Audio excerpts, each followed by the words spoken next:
In every shadow, a story waits to be told. Welcome to Dark Eerie Chronicles, where your nightmares become our stories.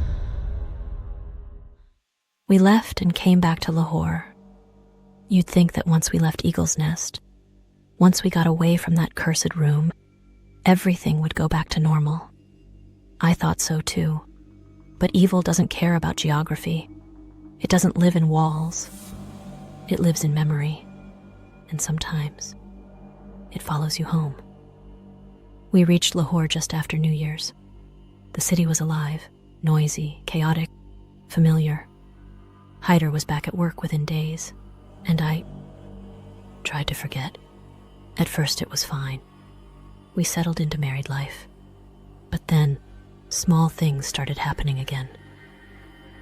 The mirror in our bedroom cracked on its own. Once, then again, always between 3 and 3:30 a.m. Our cat, Noor, she began growling at thin air, always near the bedroom door, always after dark. Hyder laughed it off. "It's in your head, Zara. That trip just spooked you." But I wasn't the only one seeing things anymore. One night, Hyder woke up screaming. I jumped out of bed. His eyes were wide open, but he wasn't awake. He kept saying, "She's outside. She's here. Don't open the door." I shook him hard. He came to, sweating, pale. He looked at me like he didn't recognize me. And then, just as quickly, it was gone. I convinced him to visit a therapist. He went once, said it was nothing serious. But something changed after that. He became distant, quiet, kept locking the bedroom door.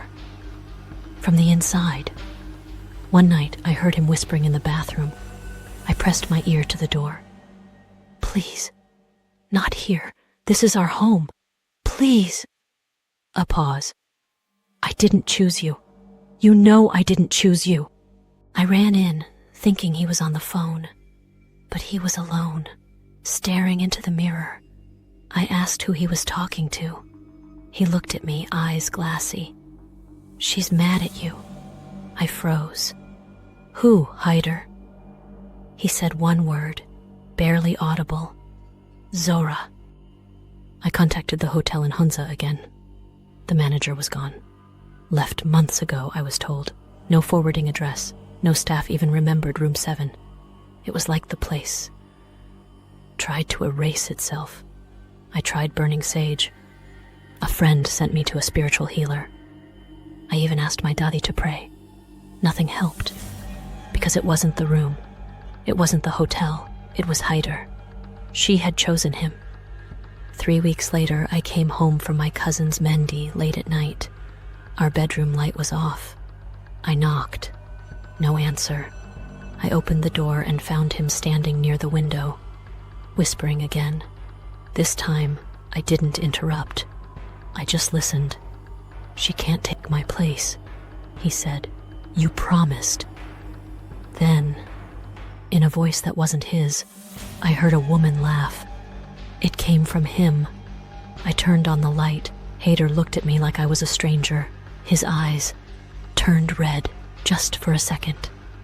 But I saw it, and in his voice, again layered, was her voice too. "You should have left when she told you to." I left the house that night. I went to my parents, told them he wasn't well. Didn't tell them everything. How could I? Hyder's health declined rapidly. He stopped going to work, barely spoke. And when he did, it was to her. We tried everything. Doctors, psychiatrists, imams. One finally told me the truth. "This isn't a case for doctors. You should have never stayed in that room. Something attached itself. And it doesn't want to let go." He performed a cleansing ritual. Hyder screamed during it, thrashed, collapsed. For 2 days he was unconscious, and when he woke up, he had no memory of the last 3 months. It's been years since then. We're still together. We rebuilt, moved to a different house, a different city even. He doesn't remember Zora, not the voice, the room, or what happened after. But I do. You've been listening to Dark Eerie Chronicles. I'll see you in the next nightmare. Until then, keep your lights on.